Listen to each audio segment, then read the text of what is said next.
Pandemic. Good evening. Welcome to Pandemic. I'm Joel Silberman. I am here tonight with Marc Lawrence, who I am really thrilled to have on the show.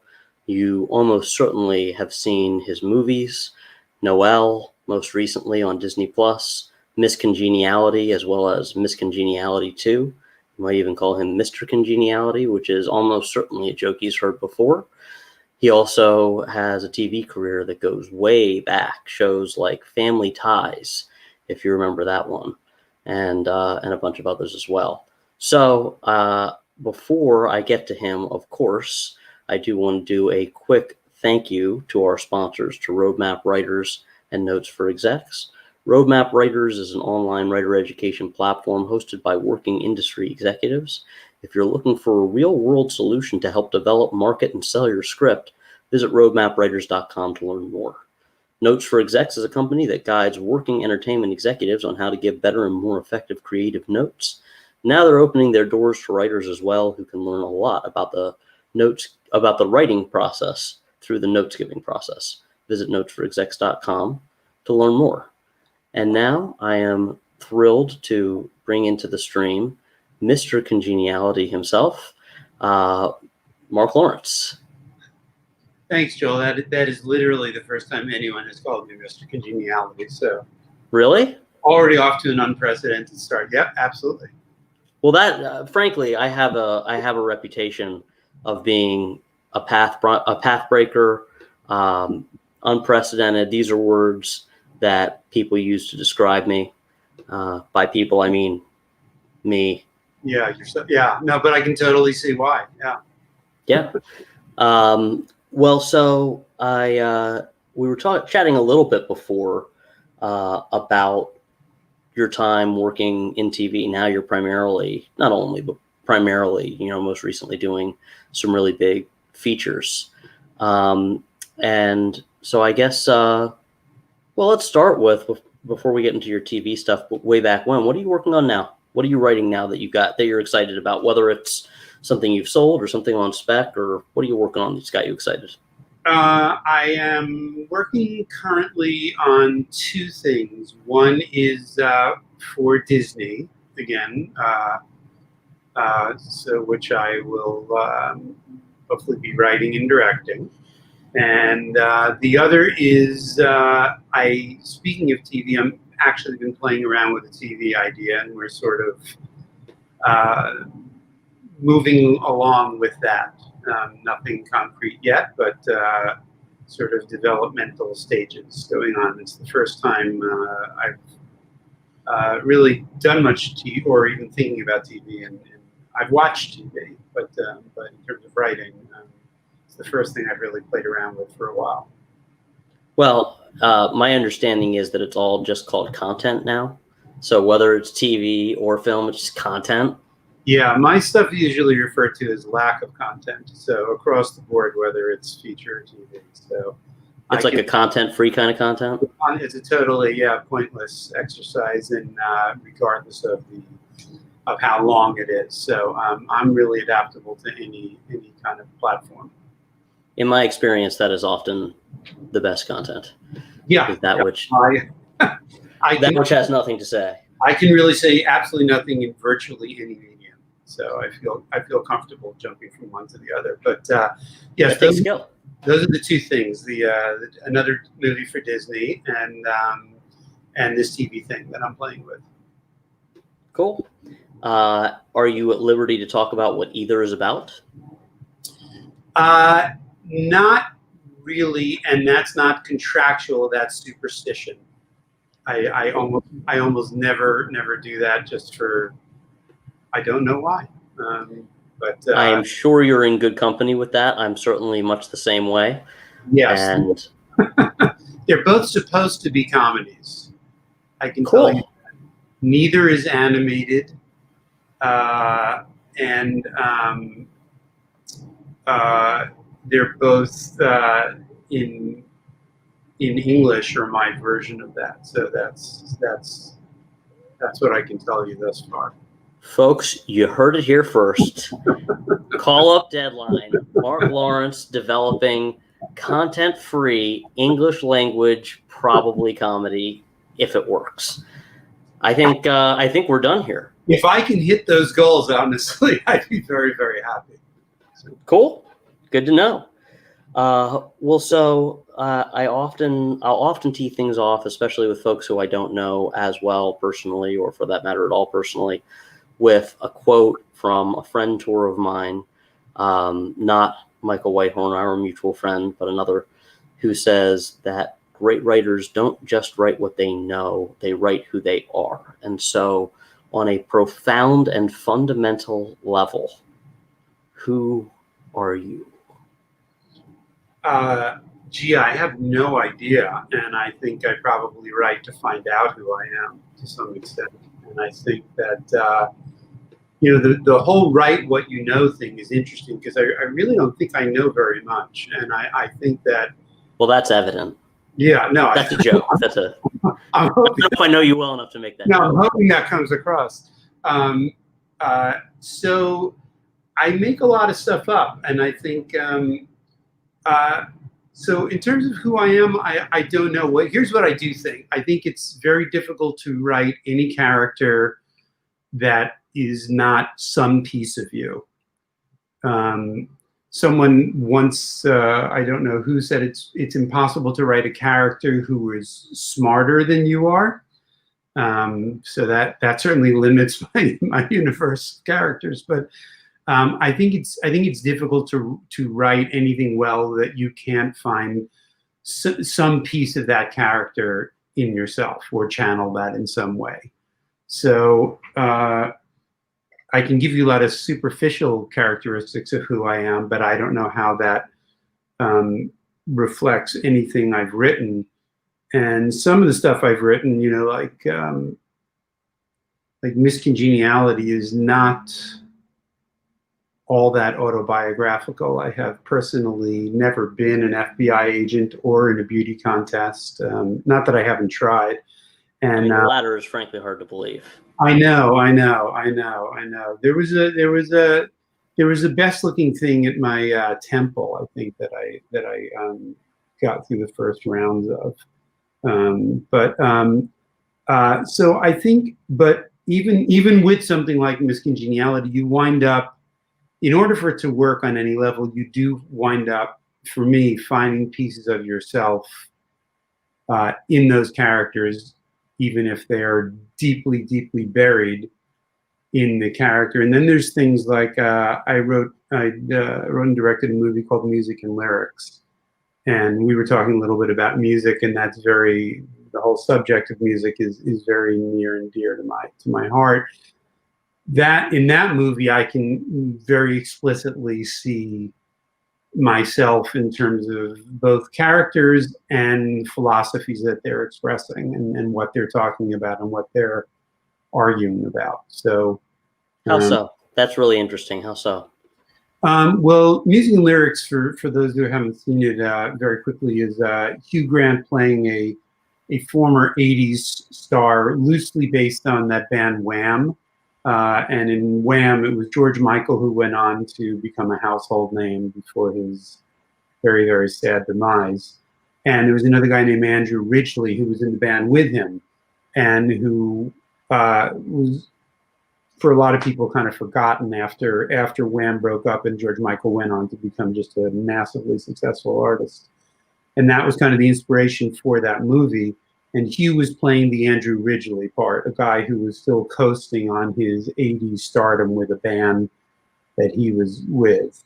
And Drew Barrymore plays Hugh Grant writes melodies but can't write lyrics, and Drew Barrymore plays someone who's a very talented lyricist. And they had very different philosophies of life, of what music should be about, of what creativity should be about what importance inspiration versus craft have in working. And Hugh's character in particular expresses some things that I do believe that, for example, I think, quoting from the movie to the extent I can remember it, that Smokey Robinson is as important a poet as virtually anyone who's ever lived, and that a great pop song is as important a piece of art as anything that anyone's ever done, which are things, both of which are things that I believe. So to that extent, it can get very, very autobiographical. And the same, without taking to it, another movie I did recently, again with Hugh and Marissa Tomei, called The Rewrite, was filled. That was very much specifically a movie about writing, because Hugh plays a screenwriter in that movie. And that's a movie with a bunch of stuff that is very, very close to me, or stuff that I think about, including the sort of the major philosophical argument of the movie, which is, can writing be taught? So, do you believe that writing can be taught? I don't know the answer, and that's one of the things that I actually kind of like about that movie. Hugh's character very deeply believes that it can't, and Marissa Tomei plays a character who believes that anything can be taught if you apply yourself to it. The answer in the movie, I think, comes out somewhere in the middle, sort of leaning towards the, I don't know if it can be taught, but I can definitely teach you to do it better than you're doing it. But I've always liked movies that have a little bit of a, this sounds heavy-handed, a philosophical argument built in. Woody Allen movies often do it very, very well. A movie like Broadway Danny Rose, for example, you can watch the whole movie and just watch it for the fun entertainment that it is. But inside that movie, I think, is an argument about the importance of guilt in our lives. Is it a good thing to have guilt? Is it a useless emotion?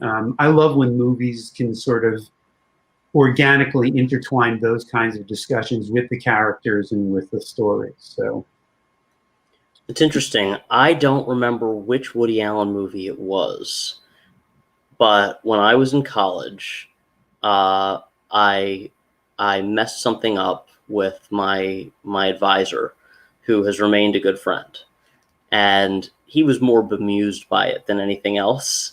And he was like, I feel like you I can tell, feel the old-fashioned Christian need, despite your Judaism, to absolve yourself in some way. Mm-hmm. And I said, sure. He said, do me a favor and watch. And the crock is, I want to say maybe Manhattan. I cannot remember which Woody Allen movie it was. He said, watch it and write a 2-page paper on the moral underpinnings of it, and then you're out of the doghouse.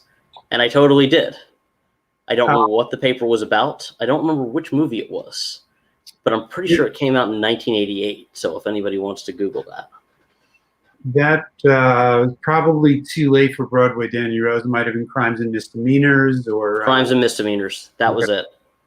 Yeah, that was it. Well, Crimes and Misdemeanors, I think, is the most overtly philosophical movie he's done, where it's so much of the movie is a discussion of guilt and transgression and moral codes and that kind of stuff. It's an absolutely wonderful movie, but that would have been the most fertile area if you were going to have to write about philosophy, guilt, or anything in a Woody Allen film, I think. Right. And just to those who are watching, I know that there are plenty of people, myself among them, who are not at this point fans of Woody Allen, but it is undeniable that his work had a tremendous influence on writers, and especially comedy writers, of your generation. For my generation, I feel very comfortable in saying that there is pre and post Annie Hall comedy. How so? It was an absolute game changer in 100 ways. But I think from a pure writing perspective, I remember going to see that movie. That movie came out my senior year of high school. And so there was no access to, you couldn't, rent it on iTunes and watch it the next night and forget about, it was even way, pre-VHS or anything. And I was so overwhelmed with it that I went back to the theater the next night and saw it again. And I think the ability to be that personal and that autobiographical and still be that funny, where a comedy didn't have to be a thing over here where, okay, we're just going to be funny now, but we're not going to write about real life, and we're not going to write about the specifics of being Jewish and growing up in Brooklyn, or we're not going to write about what happens in a relationship when you try to turn someone into something, and then once you do, you've ruined the relationship, and all you want is their original version back. And all the myriad things that that movie is about, it was stunning. And I thought the funniest thing that I had ever seen or that he had ever done.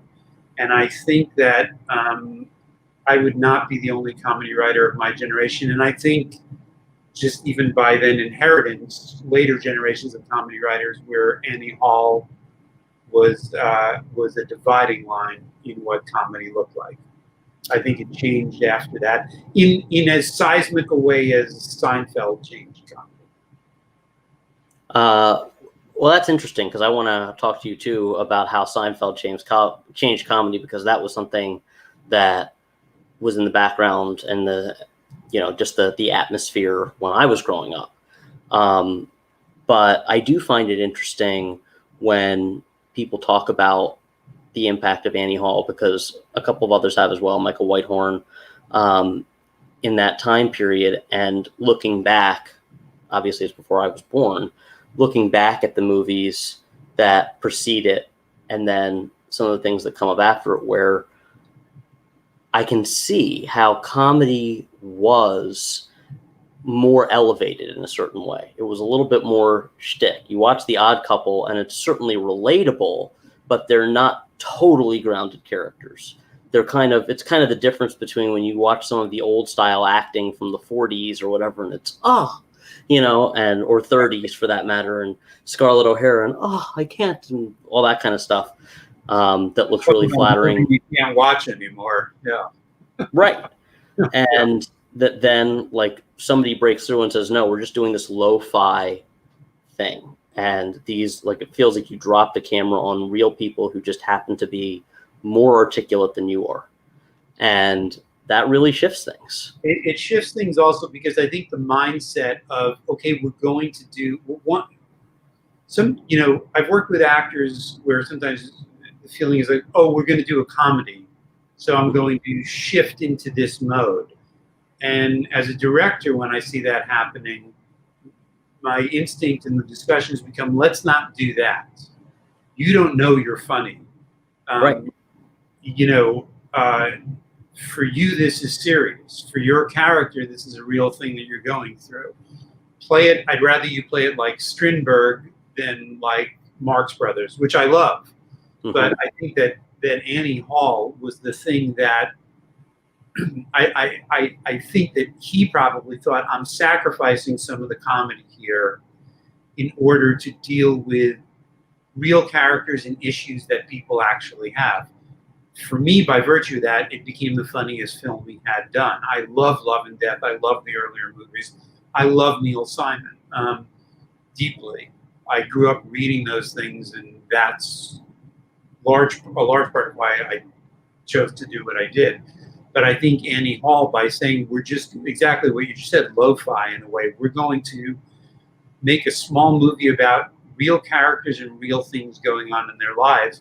I think it changed what comedy was, and it also changed even performances, because no one in that movie is trying to be funny.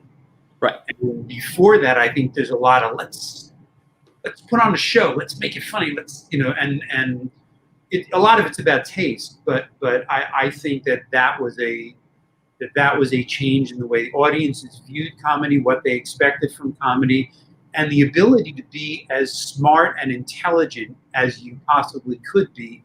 That doing a comedy and being as smart and intelligent as you could be were no longer mutually exclusive ideas. Suddenly, the hippest, cleverest, smartest thing was comedy. And that shifted in and out through the years, but I think that was not solely due to him, but I think that's why that movement was so powerful. Probably more powerful for comedy writers than audiences, Annie Hall.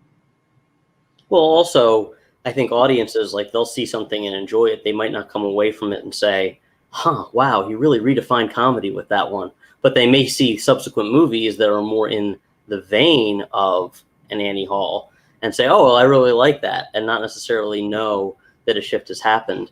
And I love how you say that in that moment, comedy writing became, in a way, the vanguard and the cool, hip thing, because I actually feel like we're due for that reboot again.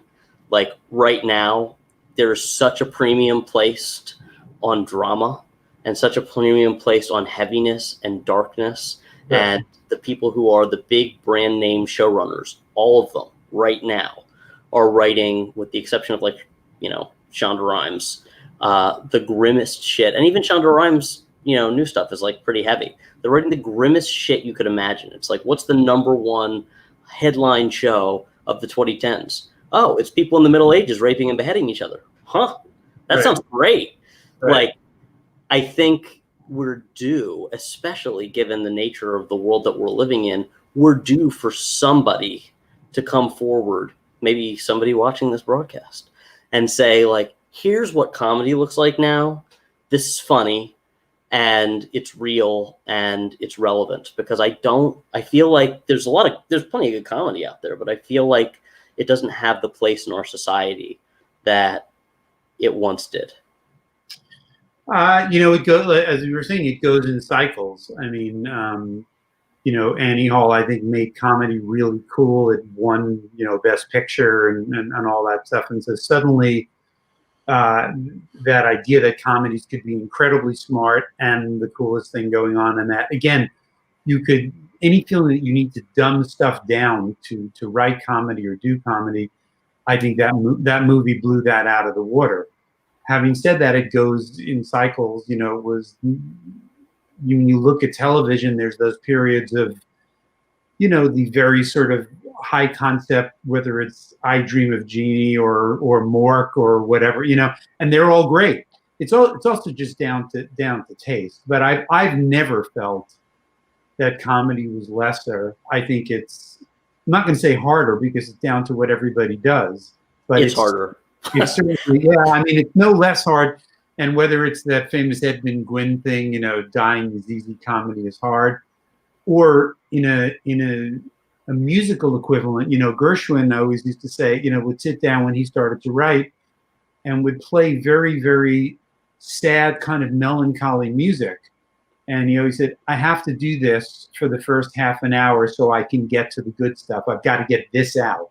The other stuff is harder in order to get to, That sounds like most of my romantic encounters, to be honest with you. Do you ever That's not true. That's a joke. You just peek at the sad stuff. Yeah. So anyway, I think comedy is. I've never felt that comedy was less than. But anyway, I think Annie Hall was without a doubt one of the turning points. Well, I would argue, I'm confident. Just having read, I read for a contest for years, and I read what came in, and based off of that, that's when I became confident. Oh, yeah, comedy's harder, because it was much easier to find solid to passable. Like, obviously there's another tier where it's great, but there were plenty of solid, passable dramas. Right. With comedy, it was like either this is unreadable or this is very funny. And the stuff that was very funny, like that hit. That stuff really hit. And there were very few people who could do it. And the people that won in that contest who wrote good comedy all went on to work. And the people who wrote truly like great standout, clearly this is, I'm laughing as I'm reading the page, they all work. And there were some people who wrote drama and were very good, and they're still working at it. And I think I thought a lot about why, and why I think the comedy's harder. And it goes to something that you said earlier, which is that for the people involved in a comedy, it's not funny. It's a drama. And so to be a really good comedy, you have to write a really great drama. And then you have to be funny on top of that. Yeah. And somebody who's doing really great drama can just write the great drama. and then the comedy person, or for that matter, the musical comedy person, has to add an extra layer, or the musical writer has to add an extra layer on top of the drama. I think it's how you see things. I've always felt that, two writers can drive past a guy on the George Washington Bridge getting ready to jump, and one will write a searing, touching drama, and one will write a comedy. And it's the way the world comes in through your eyes. And but when you're writing comedy, I think you're absolutely right. Any attempts to be funny almost always fall flat. And most comedy writers will tell you, I don't write jokes. I write characters. Yeah. And there's some gray area in there, but a lot of the great comedy writing depends on context. There isn't that much great comedy writing where you can just pull out dialogue and it's a standalone joke or routine. It usually requires characters, the setting, the context to be to be funny. It's Bill Murray saying "you slut" in Tootsie to Dustin Hoffman isn't that funny when if either of us just pull it out in context, it's insanely great. But it is about character, story, and context, at least for me. I guess the exceptions to that, or small exceptions, because I think there's character there too. If you're doing, what the Zucker brothers did so brilliantly at a certain point, if you're writing Airplane, there is obviously a premium on a certain kind of comedy, a certain number of jokes.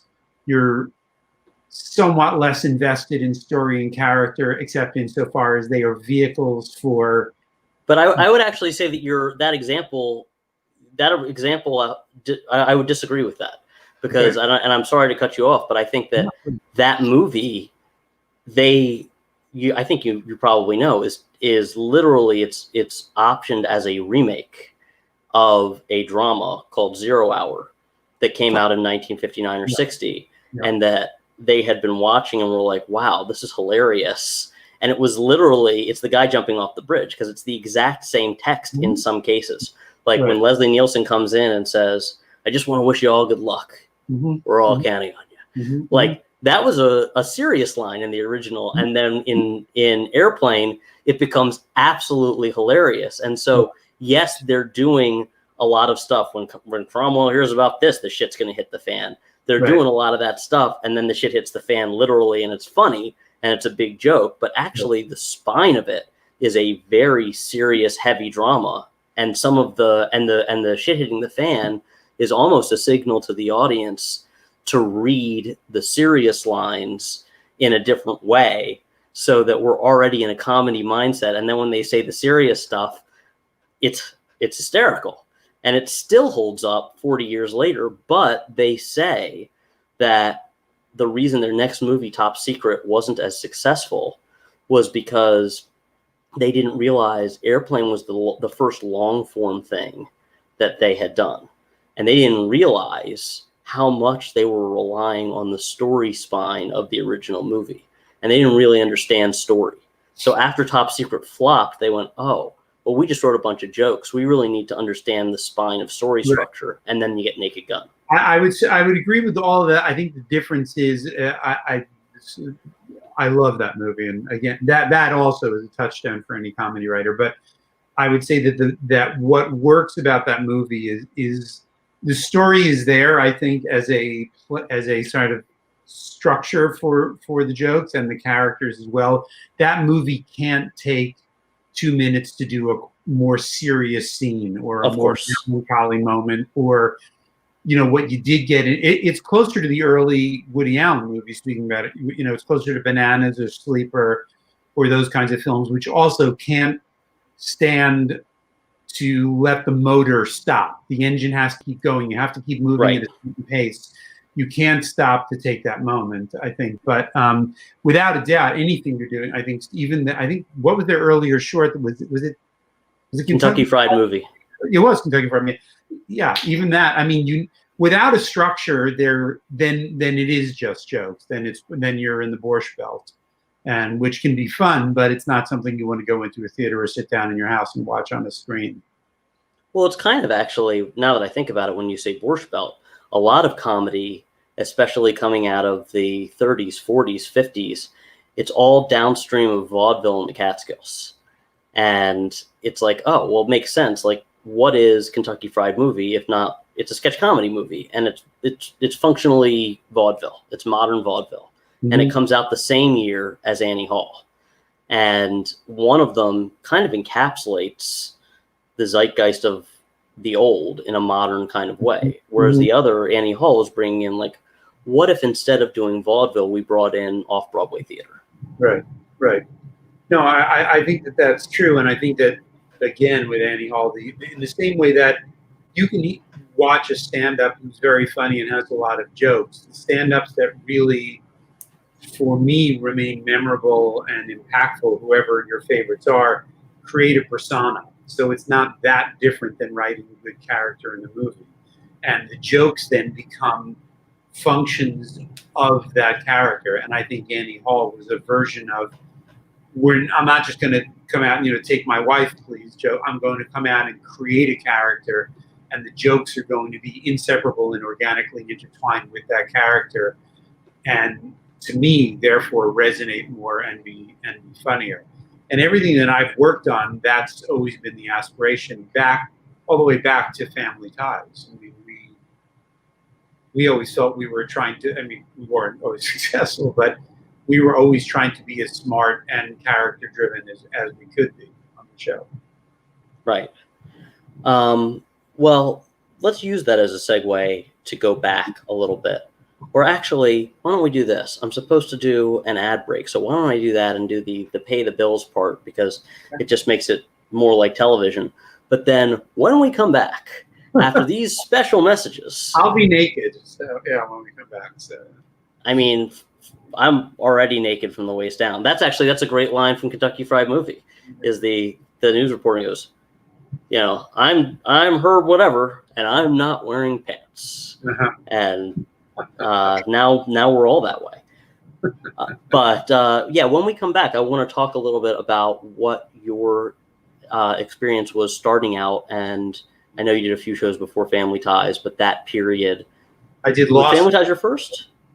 Law school was right before Family Ties, so that was sort of a comedy, but yeah. You know what? I was incorrect. I was looking at your IMDb. And it says Family. I knew that there was one title below Family Ties. It's Family Ties Vacation, which makes sense. Sounds like that's an anecdote, just based off of that response. We can talk about that if you want. Well, now we're definitely going to talk about it. So I was going to ask you about the beginning of career. We're going to start the beginning of your career at Family Ties / Family Ties Vacation right after... Okay. This episode of Pandemic is brought to you by Roadmap Writers and Notes for Execs. Roadmap is a screenwriting education platform for writers looking for a guided path to success. Programs are hosted online by working industry executives and designed to empower writers with actionable tools to elevate their craft and cultivate industry relationships. Since 2016, Roadmap has helped more than 129 writers, and this one is literally a friend of mine and counting, signed for representation. Congratulations, Gia. And many others get staffed, optioned, or sell their scripts. To learn more, visit roadmapwriters.com and use the code PANDEMIC to save $15. Roadmap Writers, the road to your screenwriting success starts here. Notes for Execs is a company that guides working entertainment executives on how to give better and more effective creative notes. Now they're opening their doors to writers as well, who can learn a lot about their own writing through learning about the notes-giving process. Visit notesforexecs.com for more information. And so, Mark, I am now very excited to ask, what is the deal with Family Ties Vacation? You're going to be so sorry you asked. I'll make it. We should get Michael on for the Whitehorn for this. So we can have a Family Ties writers' room reunion on this show. That would be fun. So back in the 80s, when you were doing a successful television show, I was doing a lot of successful television in the 80s. Were you? I'll tell Okay, that. so you'll remember. So you can tell me your version of this story and where you went. Um, It involved a fair amount of drooling, as I understand it. that would have been preferable to what we did. You would get rewarded by the network who would say, we want to do a movie. So it would be like, I'm making stuff up now. I don't like Silver Spoons Goes to Kabul, or whatever it was that they were doing then. And so Family Ties had become very, very successful. It was the #2 show on television, and they said, we want you guys to do a movie. And they were TV movies. And the attraction for us was that we could pick any place we wanted to go to shoot the movie. So we devoted hours and hours of time to discussing where we'd like to go to shoot the movie. And we devoted no time to actually writing the film. It was a little like Bible on how not to write something. Because we were actually preparing for our real season, I think that was the 4th season of the show, we spent no time on the actual film. And when crunch time came and we had to go do the movie, which we were doing in London, we divided the script up amongst 4 of us. And 4 of us split up, went to our offices, wrote 30 pages each, and came back. And the pages had very little to do with each other. And that became the movie. It's so far beyond. If we could just have gotten that movie back to surreal, it would have been great. I have not seen it since it came out in 1986 or whatever it was. It was a bizarre experience. And in the world of writing, what we knew was that family and that kitchen and that living room and like a swing set. Going out on location with a camera was not what we were meant. With a single camera shoot was not what we were meant to do. So it was. Where did you do that single camera shoot? We did it in London, and I don't even know. The best encapsulation of what that show was like was we were attempting to do a little bit of rewriting on the set, and.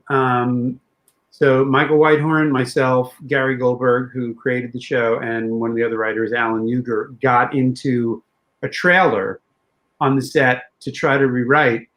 And the trailer was one of those trailers with like the driver in front, not like a separate, truck attached to a trailer. It was all one unit. And as we were writing, the trailer just took off. He was going to whatever the next location was. So we had left the location we were supposed to be at trying to rewrite, and that was a good metaphor for the entire thing. So we had a great time. It was fun being in London, and but it was not a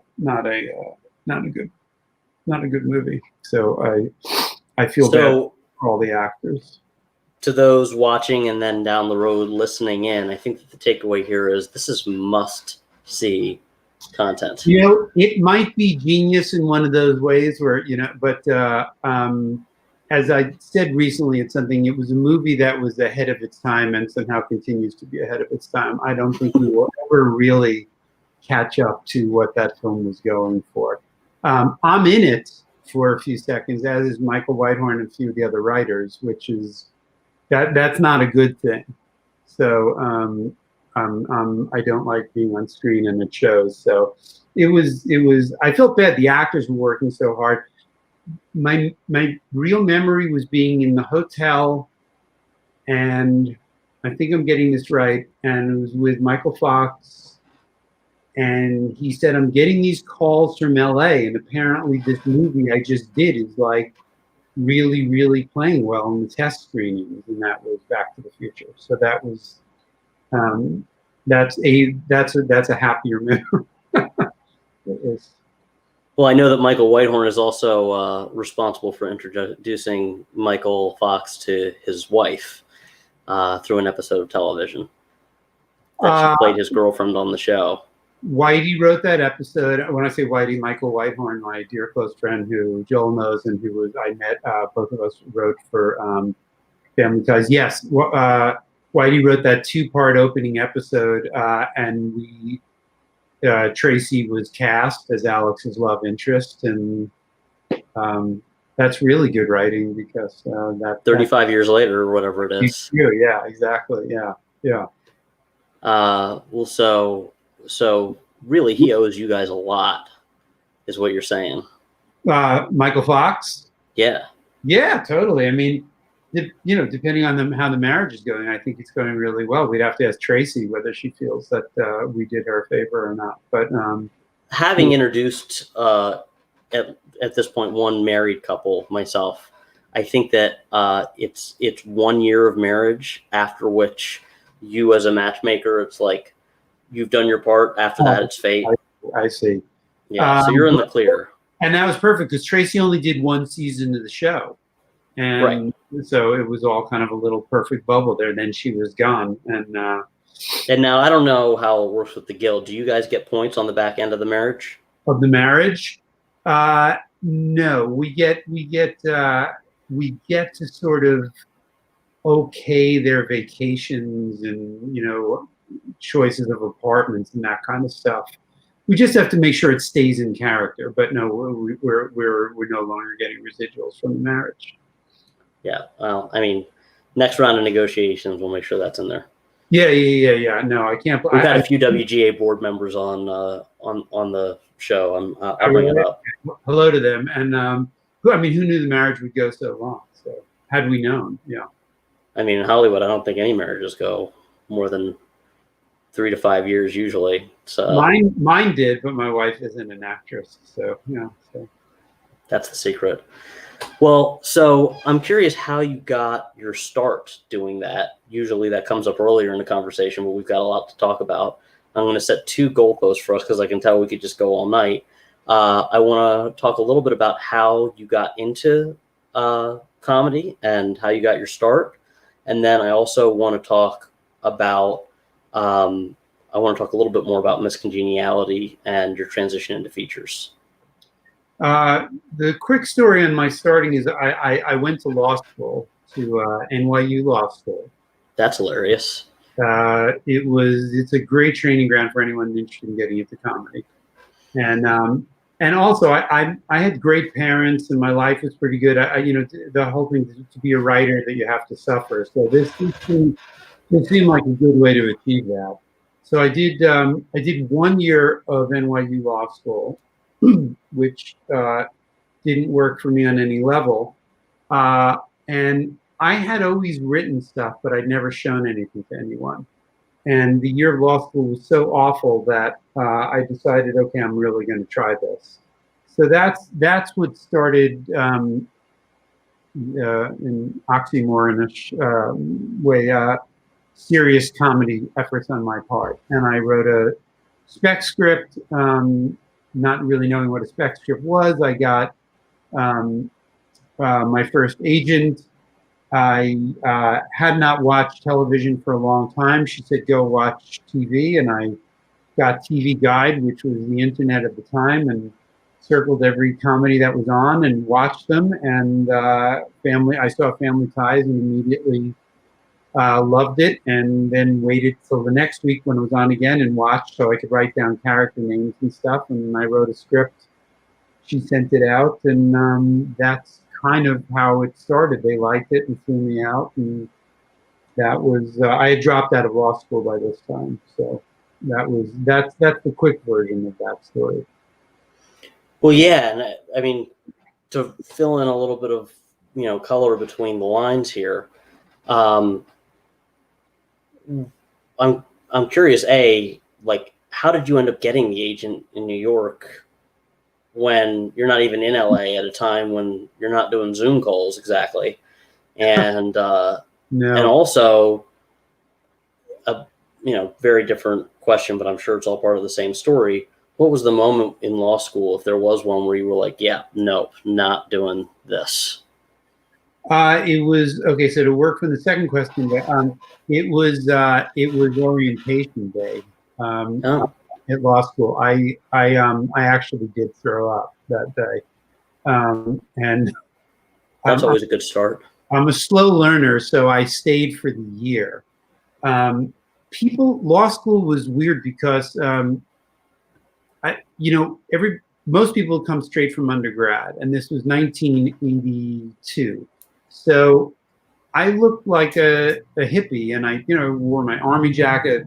My hair was, well, I kind of dress the same now. Unfortunately, my hair's gray, and in law school, everyone, when it started, for the most part, everybody looked like that. The undergrads looked like that.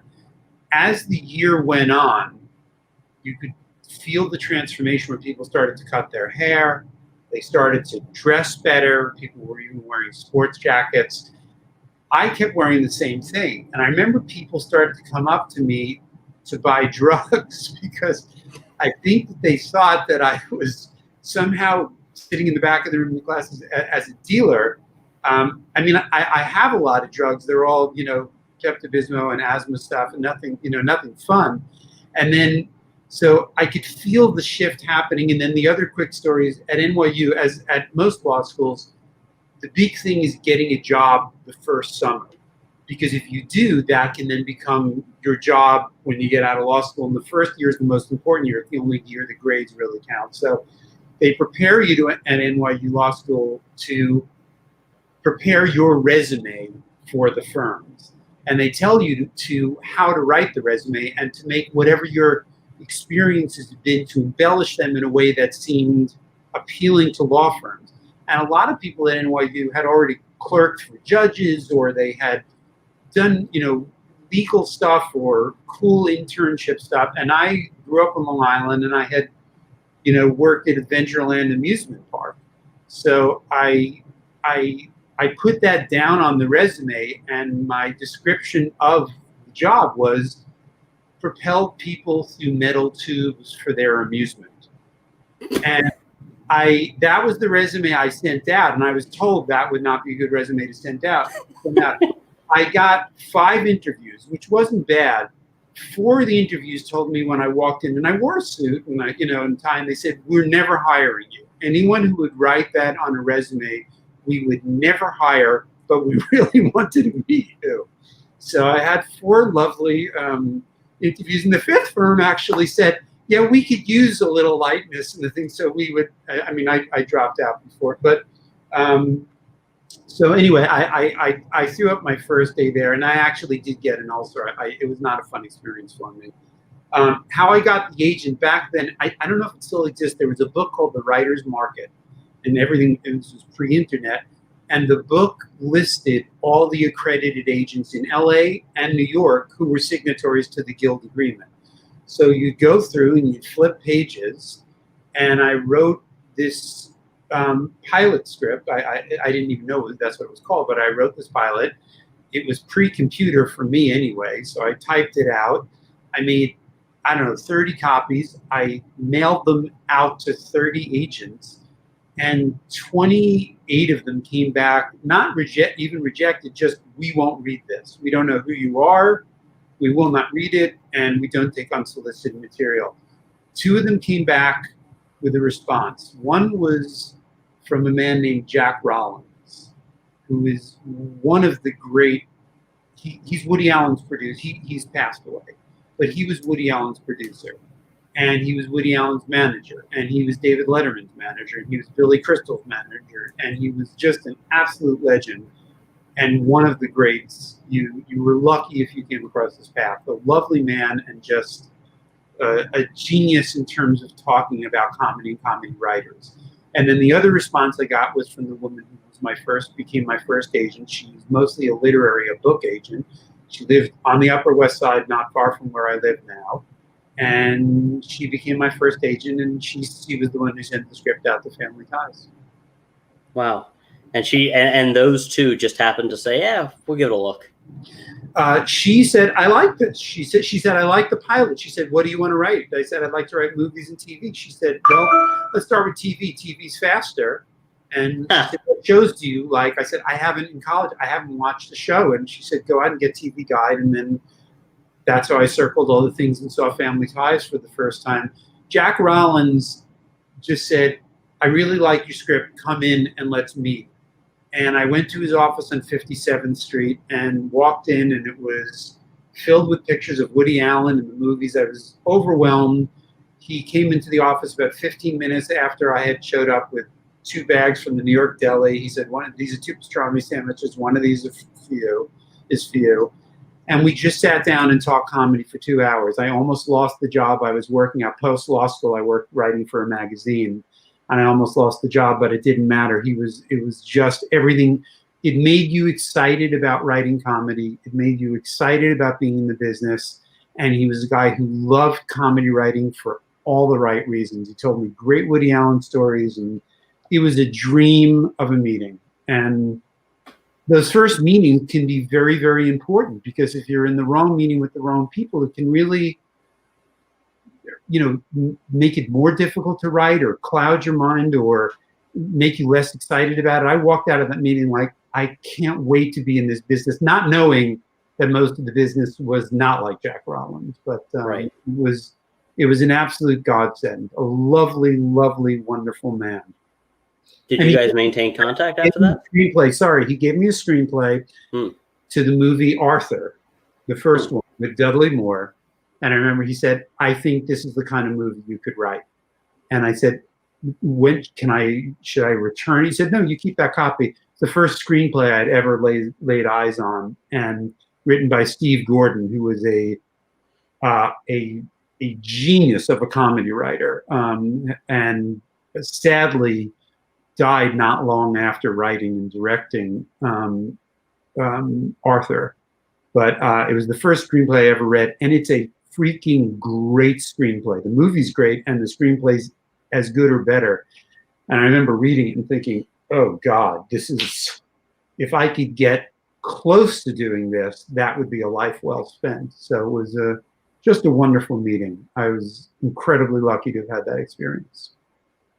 And did you guys maintain contact after that? We did. He actually, I was supposed to go over, because he represented Letterman or managed Letterman, I was supposed to go over to the Letterman folks, read some of the stuff, and I don't know where it would have led, but I was going to go over there for a meeting when the Family Ties job came through, and Jack said, "Go do the Family Ties thing. That's a great thing for you, and you'll love it." And it's so we did stay in contact. I saw him at the Emmys a few years later. We would always chat, and he always had the cigar. You can see pictures. The movie Broadway Danny Rose, which we talked about a little bit. Jack is in the movie. The movie opens in the Carnegie Deli, which is no longer there, with a bunch of comedians at a table. Jack is at the table smoking a cigar. So we did stay in contact a little bit. Lovely man. Well, it's interesting. Like, I hear a story like that coming in as a writer of my era and generation, and it frankly blows my mind. And I don't want to understate. Obviously, you're a funny person and very talented and skilled, but the process for a new writer today is so much more complicated. Oh, yeah. I mean, it's non-comparable, frankly. And that, sending oneself out to a bunch of agents, like, obviously most of them didn't read you then. None of them would read you now. And, I know people who have sold movies or whatever, and getting an agent is still a tough thing. And then you have the agent, but then you want to sell a project or you want to get staffed, and I'm just kind of curious. I have my own theories, and I realize that the doors of opportunity weren't open to everybody. But what do you think changed? What do you think changed about the business that made it so that, a kid like you who wasn't connected could send out a query and get at least a couple meetings? I mean, I think everything has changed, and then not much has changed, because again, I forget what the number of scripts were, but 38 out of 40 came back, and no one was going to read them.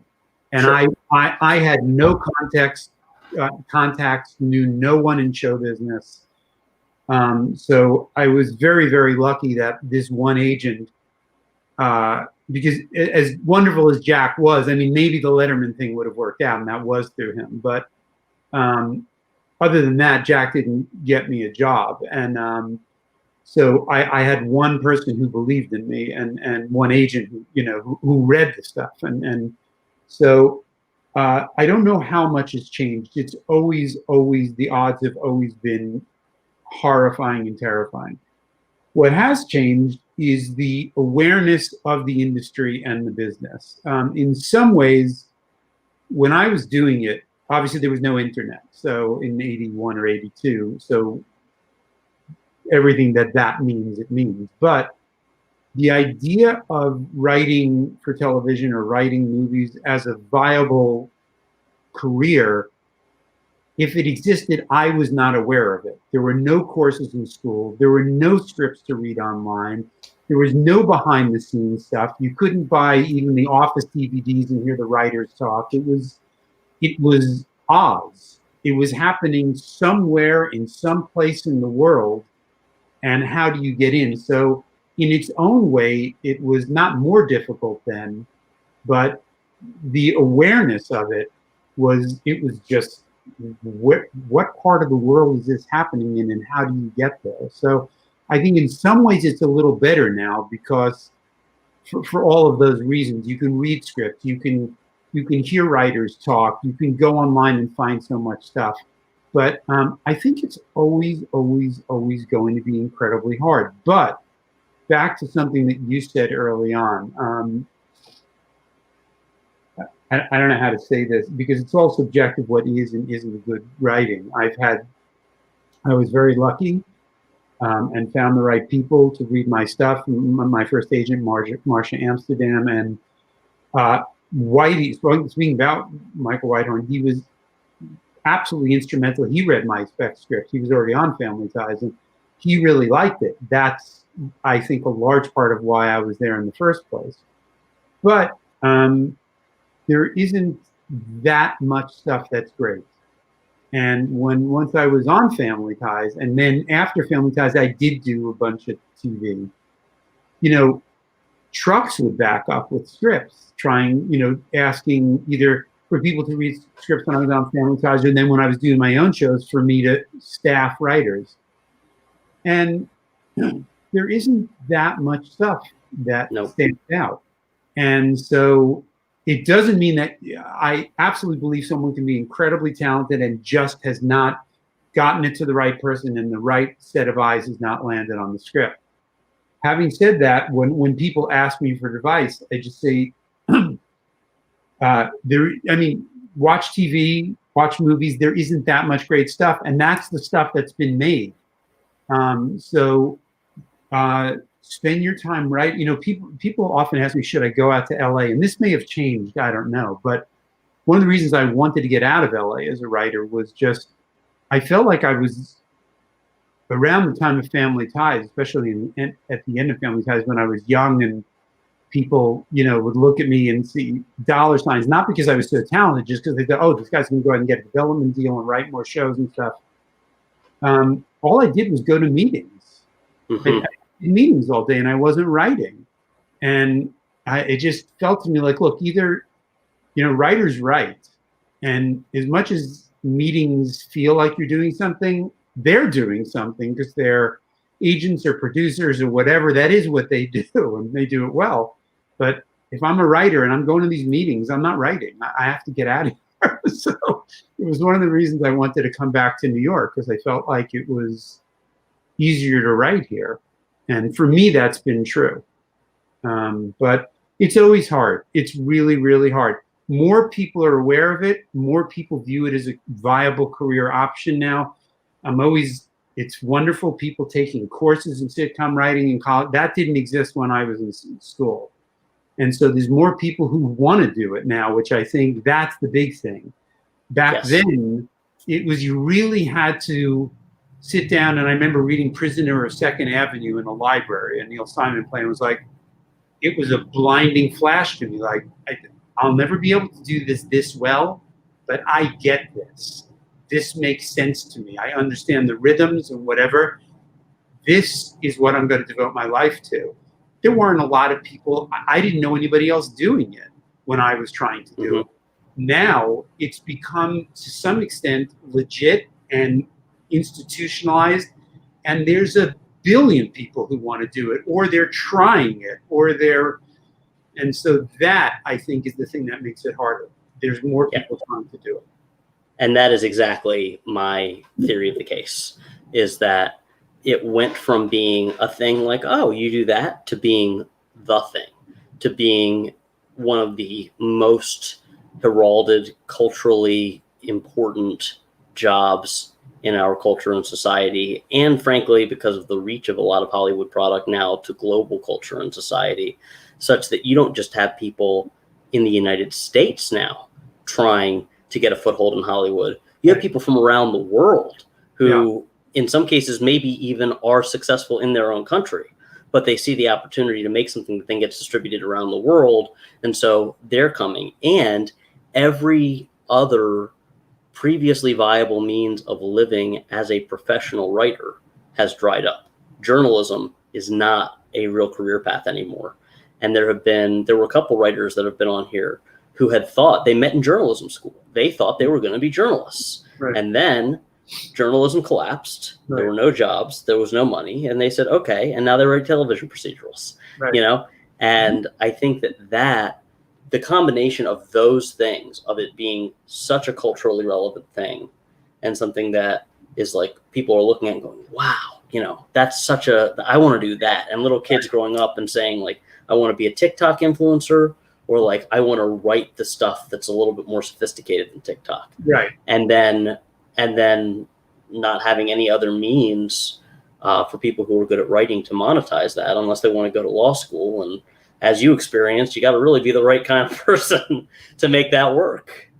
Yeah. And and when I say viable career path, it's like people almost feeling like, I really want to get into Harvard, not even so much for Harvard, but because the Lampoon is a pathway to Right.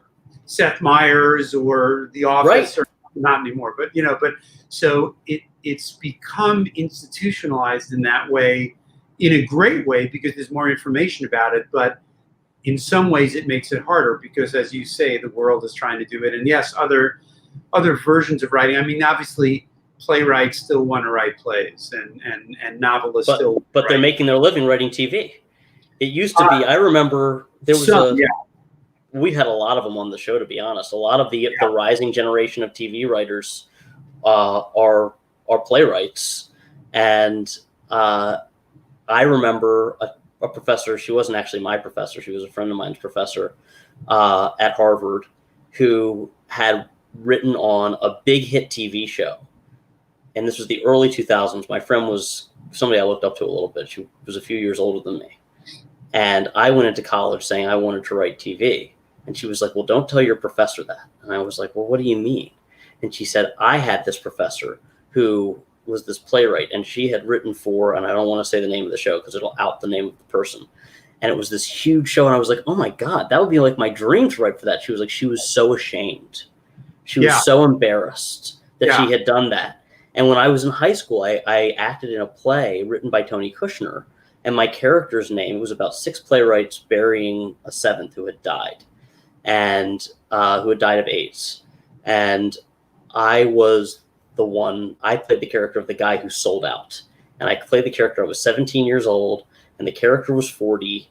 And the character's name was Happy. And everybody else was like, you sold out, you write sitcoms. And he's like, yeah, I write sitcoms, and I'm happy, and we have fun. Right. And I was like, that's what I want to do when I grow up. And nobody else around me at the time, it seemed, wanted to do that. It wasn't something you read about. It wasn't something you heard about. And really, it was in the early 2000s. And I so think it mirrored the collapse of journalism and the novel industry, outside of a few serialized franchises and whatever. All of a sudden, I remember, around the time that Lost was taking off, kind of right before I got out here, all of a sudden, the showrunner, Damon Lindelof, Aaron Sorkin, and Shonda Rhimes, and like those started to become household names, and then it was a whole new ballgame. Yeah, for better and worse. No, I encountered it certainly when when I was doing Family Ties, and then the couple of things that I did afterwards, there was still a little bit of a stigma around sitcom. You watch them and they're funny, but they're not real. It's not. I mean, the real division back then was TV and movies. which Yes. in no way exist or exist in that form anyway in nowadays. But back then, it was an abyss that it was very hard to leap over, TV and you know, the gap between those two. That doesn't exist anymore, and it's unclear exactly what movies are or will be in the near future. But I think that they're going to be known. I think basically all movies, with the exception of giant Marvel superhero things, are going to be TV movies. it's very possible that is the way that this is going. So I will have lived through a various stages of that dynamic. But when I was starting to transition to movies, that was a big move, and there was tremendous skepticism from the movie folks, because even if you were on a hit television show, it was like, yeah, no, it's great, but this is a movie. So there was a lot of that. Yeah. Well, I guess because I want to be respectful of your time. We're already over an hour.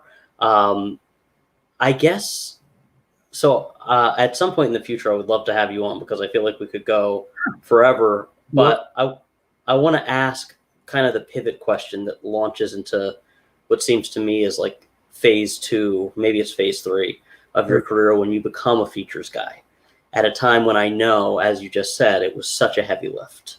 And so I would be curious if you could leave us with that story, and then we'll say the quick version of that is I was actually on a TV deal at Disney, and in the early 90s. But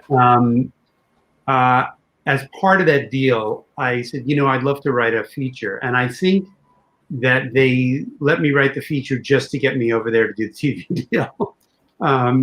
And so that was the first feature I did. And it was a small little movie called Life with Mikey, starring Michael J. Fox and Nathan Lane in it and stuff. I didn't direct it, but it was a fun start.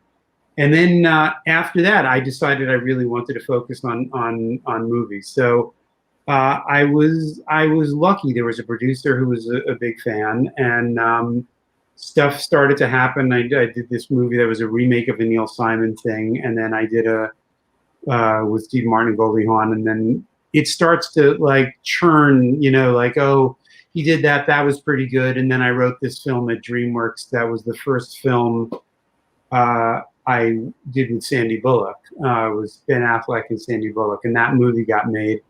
And that movie was fairly successful. It was the only movie I've ever had actually that was #1 at the box office. And so Miss Congeniality wasn't #1. Well, it was called Forces of Nature.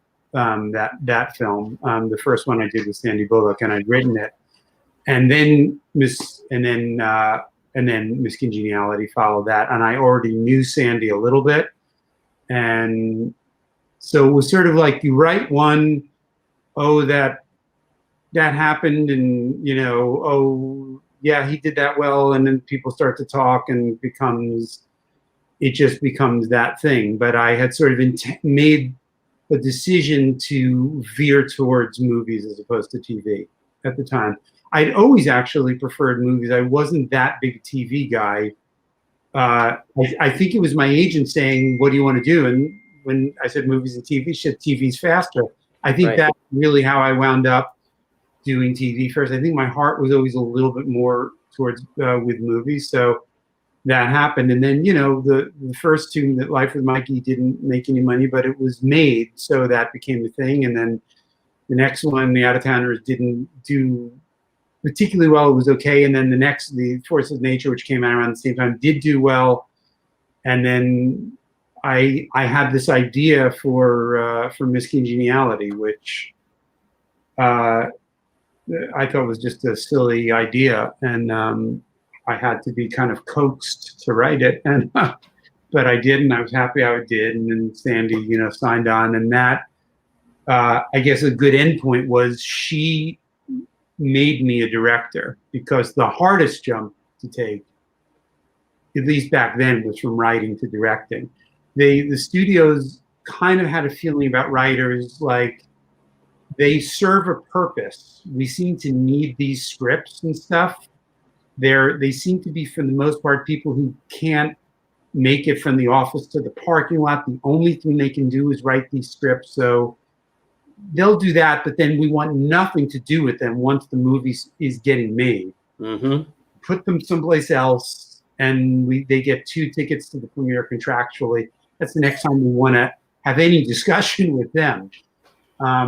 So the big thing for me was I did want to direct, and I had these 3 movies made, and the last one had been, successful and whatever. And then the 4th one was Miss Congeniality, which turned into this thing, which was as big a surprise to me as anyone. And then I wanted to direct, and the way that I became a director really was because Sandy Bullock, we had a relationship, and she said, I want Marc to direct the next one that I do. And, the studio, I had a very supportive studio, but without a major star saying that, I don't know that it would have happened. So. And do you know what it was about you that made her say, that's the guy, I want him to direct this? We got really close during Miss Congeniality. I mean, we knew each other from this other movie, Forces of Nature, but we got really close during Miss Congeniality. We spent a lot of time together. I was on the set the whole time. I was rewriting the whole time. I think it just felt very comfortable for her and comfortable for me. And also, it wasn't just like she said, would you please direct something? I had the idea for a movie called 2 Weeks Notice during Miss Congeniality. And I dreamed of her playing this part. And so very cleverly during post on Miss Congeniality, during the mix in particular, I sat at my computer and I started writing 2 Weeks Notice. And when I would get up to use the bathroom or get a drink, I would just kind of angle the computer. And when I came back, I would look at the dialogue I'd written, and then there was always a new line of dialogue, which was often either obscene or didn't make any sense and whatever. And I knew it was her writing it in, but I knew she was reading. So that was the path. And she really liked the part and the script. And she said, I want Marc to direct it. So thank you, Sandy B, again. So, and then once she said that, the studio is Castle Rock Pictures, which we can talk about in another installment. The best place for any writer to work. I feel really sad for anyone who didn't get the chance to work there. It was the best place for any writer to work. They did Seinfeld. They did the string of movies was incredible, and they were the best people. They understood writing. They loved it. They knew when to get involved and give notes. They knew when to get out of the way. It was a dream place to be, and that is where Miss Congeniality and 2 Weeks Notice and Music and Lyrics and others happened. So I was very, very lucky. But the directing transition was a lot about Sandy. And that's a big leap because, big movie stars are not comfortable with first-time directors for the most part, understandably. Sure. They're big movie stars, and they're going to put themselves in someone's hands, and God knows what's going to come out of that. So, I was really, really lucky. Wow. Well, I have more questions and more anecdotes that I want to learn, but we will do them. We'll do it another time. And this was fantastic.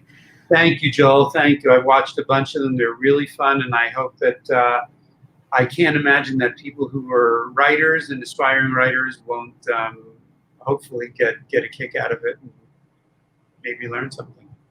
Well, I think that the most important feedback is from a viewer named, I believe it's Paul Silberman, who says this was a terrific interview. I could listen to Marc and Joel all night. And Dad, I'm sorry, I'm just not going to call tonight. But I'm already promised I'm calling my sister. So, like his son, Mr. Silverman, thank you. So, but thank you so much, and we'll do another round sometime because this was really fun. Thank you, Joel. Appreciate it. Thank you. And that was our show. We are going to be continuing for one more week to do tapings on Monday and Thursday. Then we're not taping on Labor Day. We're just doing the Thursday show that week. And after that week, we will be doing Monday nights only, just so that Tasha and I can have some semblance of lives. But also because we're going to be doing a bit of a relaunch at that time. And it'll be exciting. And this part will be cut out probably of the final episode so that we can keep it evergreen, because we want to be evergreen. Please come back on Monday for our next taping, and we will be posting about who our guest is. But it's a very, very special episode. I'll say that.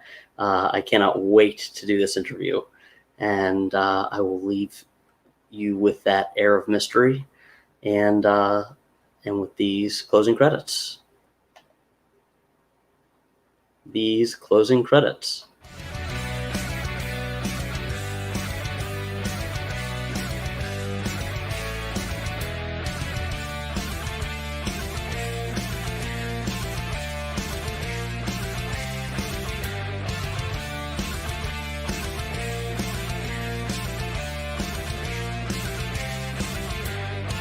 Pandemic.